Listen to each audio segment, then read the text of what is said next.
Uruchioma ụmụ Ajana Igbo ekene m unu. Ana m ekene nwoke na-ekene nwanyị. Tata bụ afọ wee na-asị afọ fọtara anyị ihe ọma, eke ketara anyị ihe ọma, orie wetara anyị ife ọma, nkwọ pụtara anyị ihe ọma. Ka chi anyị na mmụọ niile anyị na ha so bi ụwa gọzie anyị. Ka okike gbaa anyị izuzu ndụ, gbaa anyị izuzu udo, gbaa anyị izuzu agamniru, gbaa anyị izuzu ihe akụakụ na ihe enwe enwe. Ka anyị na-awa ọjị n'aka, ka anyị na-awata ihe ọma, ka anyị na-awata ndụ, ka anyị na-awata udo n'iru, ka anyị na-awata udo n'azụ, ka anyị na-awata ogologo ndụ n'azụ isi ike. Ebe ọbụla anyị tinyere aka, ọ bụrụ anyị aka ngọzi. Ebe ọbụla anyị tinyere ụkwụ, ọ bụrụ anyị ụkwụ ngọzi. A sị m na ọjị ka anyị ji wee na-ekwubi okwu, wee na-asị ọbịara egbu anyị gbuo onwe ya. Onye chekwara anyị aja echi ya na-achụkwuru ya. Onye sikwa na isi anyị wa na aja, ya were isi ya wee zere aja. Onye fụkwa anyị wee rọta nwa ya nwụrụ anwụ, ọzọ nwụkwa. Onye sikwa na nke anyị ma nga na nke ya ma nga. Onye sikwa na ọnwụ anyị ọnwụ onye ahụ. Ihe anyị na-ekwu okwu n'isi anyị niile n'ofu tata ogologo ndụ na-arụ isi ike. Mgbe na-asị n'ụwa ndị okike, ndị Ajana, ndị mmiri, ndị ezumezu, ndị agwụ, anụ asị na gọzie nwoke gọzie nwaanyị n'udo n'akara na ndụ na agamniru. Ka anyị chụọ, ka anyị chụta. Ebe ọbụla anyị tiri aka ka ụzọ mepere anyị. Anyị gbuo n'iru ka anyị bute fevọ, anyị gbuo n'azụ ka anyị bute fevọ, anyị gbuo n'aka nri n'aka ekpe anyị ebute fevọ. Otu a sikwo ya ka ọ ga-esi wee dị. Mgbe na-asị na anyị ga-apụta ihe, na anyị ga-ede ude, anyị azụ ka afịa mana anyị ana ka afịa, anyị ga-eje obodo, anyị ga-anara obodo, akara aka anyị ga-achaka ma pụta ihe. Otu a sikwo ya ka ọ ga-esi wee dị. Ọfọ niile anyị gọkụnụwa bụ Ajana ga-emere anyị. Ọfọ anyị gọkụnụwa bụ ndị ichie ga-emere anyị. Ọfọ anyị ga-ka ndị arụsị ga-emere anyị. Ọfọ anyị gọka anyanwụ na-agbara ga-emezuru anyị. Ọfọ anyị gọka ndị akwụkwọ na ọgwụ ga-emezuru anyị. Tata bụ afọ na nkwọ na eke na orie afọ na n'ụbọchị na anọ ise. Ekene m unu Igbo ndị ọma njem ọnụ. Ọkwa mụnwa bụ onye nke gị nwada gbara mma ụzọ mmiri. Ọ bụ onye mgbasazi ọdịnala Igbo, bụrụ dibịa Igbo. Anyị na-agbasi afọ ike na-alụ ọrụ mmụọ dị iche iche. Eji m ohere a weta ozi ọma site n'aka ndị mbụ na ndị egede, aka ndị nna nna anyị ha na ndị ichie anyị. Kwuo ozi ihe ọma, kwuo ozi ndụ, kwuo ozi udo. Onye ya atọ ọjị, unu na-ekwe ọjị anyị gọrọ, unu bịa taa. Mana ebe unu na-anọghọ nso, na mma atachitara unu nke a. Nke a bụ ọjị nwoke, ataana m nke m, edosagoro m ha ofu. Nke a bụ ọjị nwoke, so ụmụ nwoke anyị aga m atara unu ọjị nke a. Unu anọrọ nso. Nke a bụ ọjị nwaanyị. Ụmụ nwaanyị anyị biko nụ, aga m atara unu nke a, ụmụ Chukwu. Ndewonu. Isiokwu anyị ji bịa tata wụ benefits of going to Ajana. Benefits of going to Ajana. Mkpa ọ dị wụ mmadụ ime gị na ịgbakwuru Ajana. Mkpa ọ dị bụ mmadụ ime gị na ịgbakwuru Ajana. Ma na ihe ọma, ma na osiwe ike, ma na arụ ike, ma na ọya. Ma mgbe a na-eburu gị agha, ma mgbe ị na-enwe mmeri, enwe great importance mmadụ ịgakwuru Ajana. Apụta na-achị onye ụwa mmadụ, the next primary power ya na onye ahụ sowu Ajana so ya.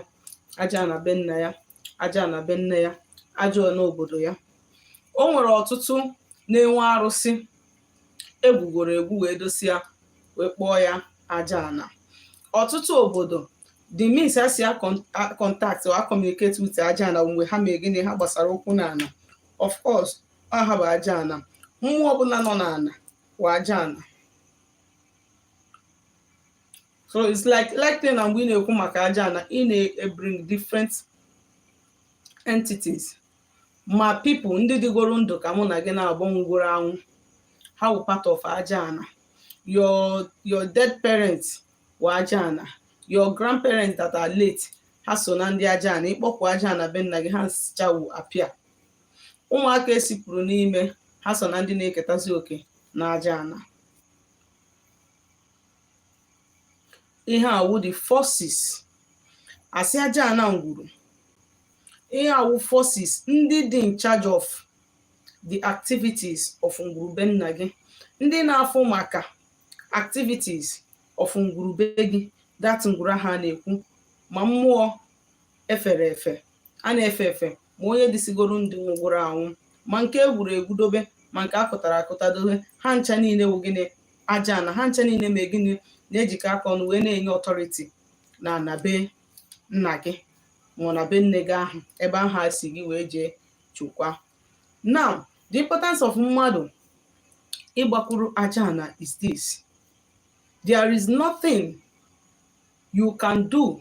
Like for instance now, your brother is doing charm against you, or your cousin is doing charm against you, or your uncle is doing charm against you. Before you do back to sender against that person, do you know that it is important you go to Ajana first? Yes. On ndị ahụ ndị nwe gị na onye ahụ, on ndị ahụ ndị gbakọrọ aka ọnụ mbọsị ekere gị na onye ahụ wee si n'ọbịa ụwa na ngwuru dị otu a dị otu a. It's just like if your father is alive, nwanne gị mere gị something, before ị ga report nwanne gị ahụ to ụmụnna, you must first of all report to your father. Before you just report to police, or before you just sue one negative to court, you must first of all report to your father, and probably a report to Omona. Obuzelu no koro hai bengu. You can now do what you can now forge ahead with whatever decision you make you go. Why it is important that you know this thing is because sometimes it used to backfire us, but we don't know. It used to backfire us, but we don't know. You know, most times people that are doing bad things, Ajana condemn go ha. This is one thing that we don't know. Onye ọbụla ifuru na-eme aja ife, Ajana condemn go onye ahụ, nye onye ahụ time. So, before you can do anything to that person, you must take permission from that Ajana ahụ mere gịnị mụrụ gị na onye ahụ, Ajana nwe gị na onye ahụ, before you can do ipowapu in a gym back to sender, or that you want to do whatsoever that you want to do, so that it doesn't get, that is the thing don't affect you. One of the benefits of going to Ajana is yakan kuruketa. Another one is this: Ajana, everything that we eat on our daily basis in our life comes out from the land. Everything that we eat, even animals that we eat, walks on the earth.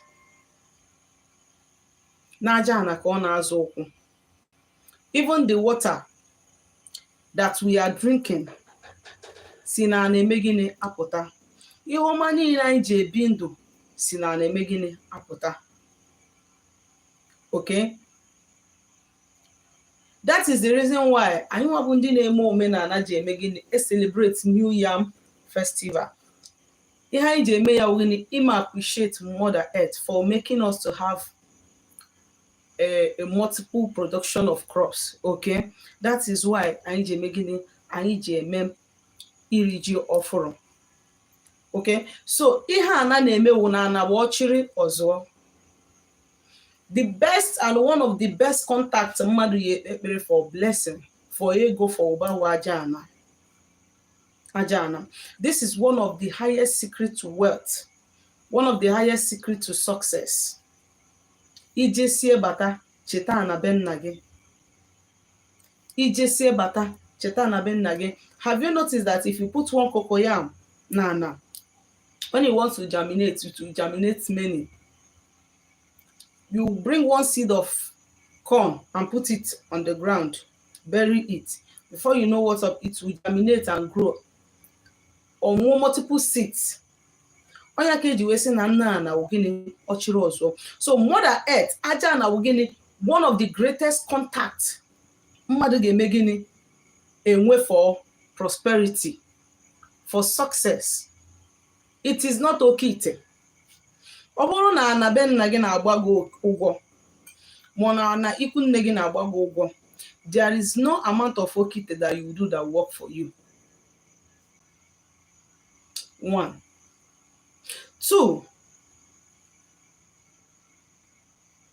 Ọ bụrụ na ị na-anya ka m si kwuo before, o nwere mkpụrụ osisi ọbụla ọsọgide ya bụrụ cassava stem, itinye ya n'ala, before you know what is happening, obido germinate wa. As it's germinating, down there is multiplying, is bringing something out.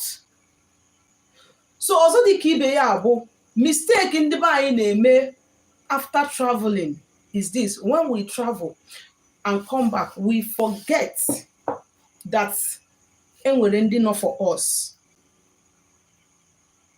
Enwere ndị nọ for us. Okay? There are powers, there are entities from your father's house that have been interceding for you all these years, all these months that you've not been around. And you came back. They are the first people. Ndị anọ na be nna gị ahụ, ebe ahụ ịzọrọ ụkwụ, mgbe isi ebe ọbụla isi wee bata. Ndị ahụ ịzọrọ ụkwụ, which is Ajana be nna gị, are the first people you are supposed to do what? Recognize, align yourself with. Appreciate them. Na ebe ahụ ijere, na ijere Spain, na ijere Switzerland, na ijere USA, na ijere ebe ọbụla ijere, that na ebe ahụ mere gịnị metara gị mkpụrụ because of ana be nna gị so gị wee je. This is the reason why sometimes most people had just travel, when they come back, no Sisiana village and go back, they will start having attack. Sometimes ona habukare ihe aka mere. Sometimes ona awukari mmụọ dị n'aja na be nna gị. It is important we learn how to have agreement with mmụọ dị na be nna anyị. It is one of the, as in the secret, good secret to success in ordinary. Nwe ọgbụgba ndụ, ọbụgodo na iwere ọgbụgba ndụ ije sie bata, even if it is cola, even if it is schnapp, even if it is a bottle of beer or pami, or you have chicken, or you have goat, or you have ebony ram, or you have cow, make sacrifice to them, appreciate them, so that in eje, as you are feeding them, making them to be okay. Ị na-apụ apụ ha soro gị na-apụ, ebe ọ bụla ị na-eji na-agbawa ụzọ na-aga. Ije si obodo oyibo nata, ị nata, ị chụkwara aja na be nna gị, ị nọsisi ife niile ị nọrọ, ị na-achị back to obodo oyibo. Things start getting messy with you. Isi ka ime awele, imecha wele ofe elie gị. Or continue to be messy with you. Ime oke ite ofe elie gị. And then you begin to say that ndị dibịa niile na ha nwere ihe ma ha na-eme, na ndị ahụ afọ ihe anọ ego gị ka a na-eri. Is a lie. Some of us, our late grandfather, bụ ihe soro anyị wee jee njem mana anyị amaghọ. Some of us, our great grandmother, bụ ihe soro anyị wee jee njem mana anyị amaghọ. Some of us, our dead father, bụ ihe so anyị wee jee njem mana anyị amaghọ. So ije si ya were ihe ọma nata, instead of you to appreciate ndị rụrụ gị ọrụ, ije n'ụlọ ụka nọrọ. Instead of you to appreciate ndị rụrụ gị ọrụ, ije na club nọrọ. Iricha nke iji nata with hope na ị na-achị azụ, ọ dịkwa ụtọ ahụ ọdụ. Iruzi ebe ahụ, mmiri amawazie gị. That is when they will show you their anger. Mmiri amawazie gị. Isiwazie na ọma nke chi nyere akwa. Ma na ọma nke iru na-ere gị anya somehow. Ihe na-eme gị, Ota awu eji. Have you ever tried to make a sacrifice to anabenagi. Have you ever tried to do this on your own? Kpọkwuo ndị nna nna gị ha si ha bịa tata na isi ka gị na ha rikọ yọọ ha naanị ofu ihe. Come and give me testimony. I've said this thing yesterday. The work of a dibia is to reconnect you, to bring your forces closer to you. It is not the work of a dibia to maintain your relationship with them. It is not the work of your dibia to maintain your relationship with mmụọ gị na ha. So it is your duty. Even if you are in obodo oyibo, there is dry gin there. And we're dry gin in obodo oyibo. If you go to African stores, here you for alligator pepper, but here you funzu. You even see cola. Get them. Have a personal rapport with mmụọ gị na ha. So dibịa arụgo ọrụ dịrị ya by ime gịnị? Reconnect gị back to them. But the ability of maintaining your relationship with them, gị nwa ka ọ dị n'aka. Gị ka ọ dị n'aka. Why I am sharing this idea, why I'm sharing this is because again, it has affected many people. You understand? How many people affect in their various life. Enwere ike ya bụrụ na mbata ịbatara na onwego onye shinyegoro gị aja ite without you knowing. O nwere ike imere a na be nna gị sadaka, ha eburu ya bupụ ya, onye ahụ efile na ọ na-work, ị na-eme ihe ị na-eme na-aga. But if you don't do it, agwọrọ gị ajọ nshi, nna na be nna gị ndị na-agbara gị ọgụ agba gị nkịtị ịtatụ afụ. Ịtatụ afụ, you begin to look for them. You got to go. So that is it. Ajana dị mma ịwakwuru. Ajana adịrọ mma ịgbada ajana azụ ọgbado gị azụ nke gị ekpomekwe.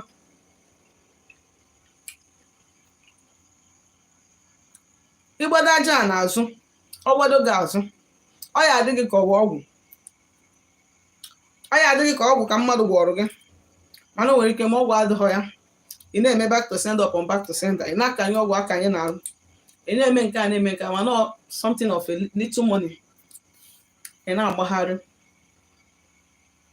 Gakwara aja na be nna gị. And ejekwana jee tụọ mmadụ na-arụsị, ma jee merụ onye na-agwọrọ gị ọgwụ back to sender. Wuo onye gị na ya wụ ofu aja na jikwuru gị na ya. Without going to your ajana, you first of all take permission from them before you make any email so that God have ime gị backfire. Thank you. Good evening. First question. Good evening, ma.